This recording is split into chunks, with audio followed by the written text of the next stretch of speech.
Chapter 23. The Salvation of Muff Potter. At last the sleepy atmosphere was stirred, and vigorously.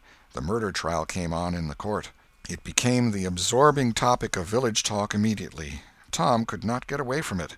Every reference to the murder sent a shudder to his heart, for his troubled conscience and fears almost persuaded him that these remarks were put forth in his hearing as feelers. He did not see how he could be suspected of knowing anything about the murder, but still he could not be comfortable in the midst of this gossip. It kept him in a cold shiver all the time. He took Huck to a lonely place to have a talk with him. It would be some relief to unseal his tongue for a little while, to divide his burden of distress with another sufferer. Moreover, he wanted to assure himself that Huck had remained discreet. "Huck, have you ever told anybody about—that?" "About what?" "You know what." "Oh, course I haven't." "Never a word?" "Never a solitary word, so help me. What makes you ask?" "Well, I was afeard." "Why, Tom Sawyer, we wouldn't be alive 2 days if that got found out. You know that." Tom felt more comfortable. After a pause, "Huck, they couldn't anybody get you to tell, could they?" "Get me to tell? Why, if I wanted that half-breed devil to drown me, they could get me to tell. They ain't no different way." "Well, that's all right, then. I reckon we're safe as long as we keep mum. But let's swear again, anyway. It's more surer." "I'm agreed." So they swore again with dread solemnities. "What is the talk around, Huck? I've heard a power of it." "Talk? Well, it's just Muff Potter, Muff Potter, Muff Potter all the time. It keeps me in a sweat, constant, so's I want to hide somewheres. That's just the same way they go on round me. I reckon he's a goner. Don't you feel sorry for him sometimes?" "Most always, most always. He ain't no account, but then he ain't ever done anything to hurt anybody. Just fishes a little, to get money to get drunk on, and loafs around considerable." "But, Lord, we all do that. Leastways most of us. Preachers and such like. But he's kind of good. He give me half a fish once, when there weren't enough for 2. And lots of times he's kind of stood by me when I was out of luck." "Well, he's mended kites for me, Huck, and knitted hooks onto my line. I wish we could get him out of there." "My, we couldn't get him out, Tom, and besides, 'twouldn't do any good. They'd catch him again." "Yes, so they would. But I hate to hear 'em abuse him so like the dickens when he never done that." "I do too, Tom. Lord, I hear 'em say he's the bloodiest-looking villain in this country, and they wonder he wasn't ever hung before." "Yes, they talk like that all the time. I've heard 'em say that if he was to get free they'd lynch him." "And they'd do it, too." The boys had a long talk, but it brought them little comfort.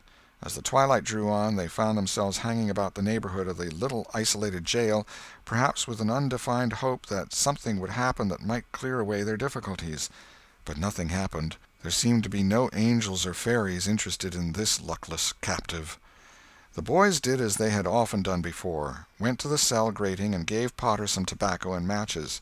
He was on the ground floor, and there were no guards.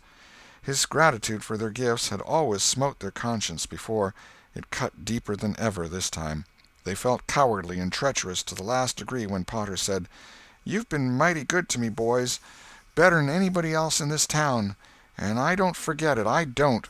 Often I says to myself, says I used to mend all the boys' kites and things and show 'em where the good fishing places was, and befriend 'em what I could, and now they've all forgot old Muff when he's in trouble, but Tom don't and Huck don't. They don't forget him, says I, and I don't forget them. Well, boys, I done an awful thing. Drunk and crazy at the time, that's the only way I count for it, and now I got to swing for it, and it's right. Right, and best, too, I reckon. I hope so, anyway. Well, we won't talk about that. I don't want to make you feel bad. You've befriended me. But what I want to say is, don't you ever get drunk. Then you won't ever get here. Stand a little further west, so that's it. It's a prime comfort to see faces that's friendly when a body's in such a muck of trouble, and there don't none come here but yourn. Good friendly faces. Good friendly faces. Get up on one another's backs and let me touch 'em. That's it. Shake hands. Yourn'll come through the bars, but mine's too big. Little hands and weak, and they've helped Muff Potter a power, and they'd help him more if they could. Tom went home miserable, and his dreams that night were full of horrors. The next day and the day after he hung about the courtroom, drawn by an impossible, irresistible impulse to go in, but forcing himself to stay out. Huck was having the same experience. They studiously avoided each other. Each wandered away from time to time, but the same dismal fascination always brought them back presently. Tom kept his ears open when idlers sauntered out of the courtroom, but invariably heard distressing news. The toils were closing more and more relentlessly around poor Potter. At the end of the second day the village talk was to the effect that Injun Joe's evidence stood firm and unshaken, and that there was not the slightest question as to what the jury's verdict would be. Tom was out late that night, and came to bed through the window. He was in a tremendous state of excitement. It was hours before he got to sleep. All the village flocked to the courthouse the next morning, for this was to be the great day.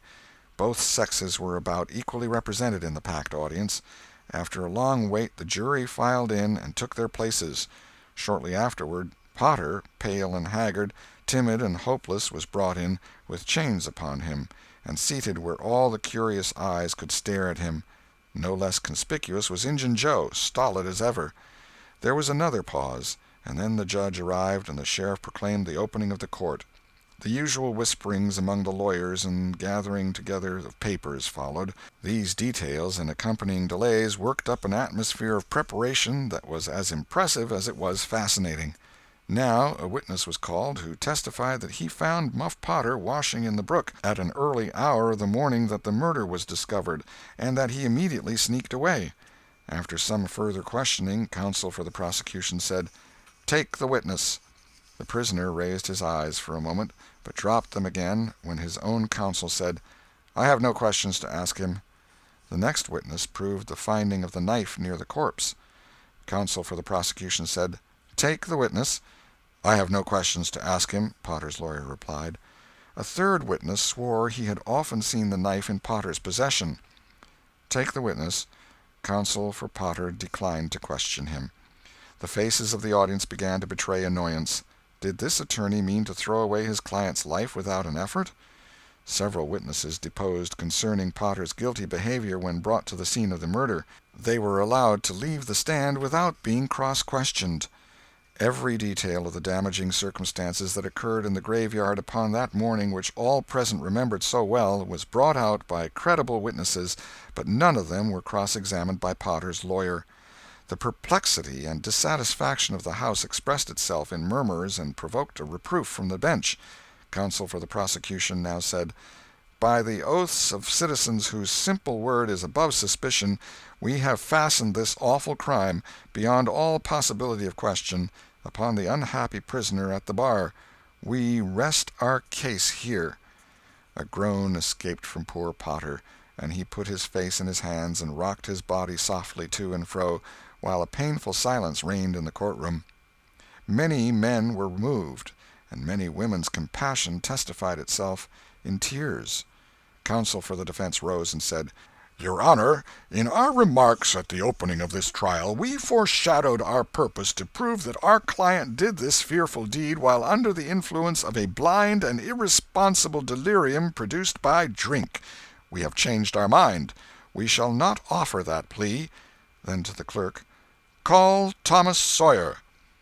A puzzled amazement awoke in every face in the house, not even excepting Potter's. Every eye fastened itself with wondering interest upon Tom as he rose and took his place upon the stand. The boy looked wild enough, for he was badly scared. The oath was administered. "Thomas Sawyer, where were you on the 17th of June about the hour of midnight?" Tom glanced at Injun Joe's iron face, and his tongue failed him. The audience listened breathless, but the words refused to come. After a few moments, however, the boy got a little of his strength back, and managed to put enough of it into his voice to make part of the house hear. "In the graveyard." "A little bit louder, please. Don't be afraid. You were in the graveyard." A contemptuous smile flitted across Injun Joe's face. "Were you anywhere near Horse William's grave?" "Yes, sir." "Speak up, just a trifle louder. How near were you?" "Near as I am to you." "Were you hidden or not?" I was hid." "Where?" "Behind the elms that's on the edge of the grave." Injun Joe gave a barely perceptible start. "Anyone with you?" "Yes, sir. I went there with—" "Wait a moment. Never mind mentioning your companion's name. We will produce him at the proper time. Did you carry anything there with you?" Tom hesitated and looked confused. "Speak out, my boy. Don't be diffident. The truth is always respectable. What did you take there?" "Only a dead cat." There was a ripple of mirth which the court checked. "We will produce the skeleton of that cat. Now, my boy, tell us everything that occurred. Tell it in your own way. Don't skip anything, and don't be afraid." Tom began, hesitatingly at first, but as he warmed to his subject his words flowed more and more easily. In a little while every sound ceased but his own voice. Every eye fixed itself upon him. With parted lips and bated breath the audience hung upon his words, taking no note of time, wrapped in the ghastly fascination of the tale. The strain upon pent emotion reached its climax when the boy said, "And as the doctor fetched the board around and Muff Potter fell, Injun Joe jumped with a knife and—" Crash! Quick as lightning the half-breed sprang for a window, tore his way through all opposers, and was gone. End of chapter 23.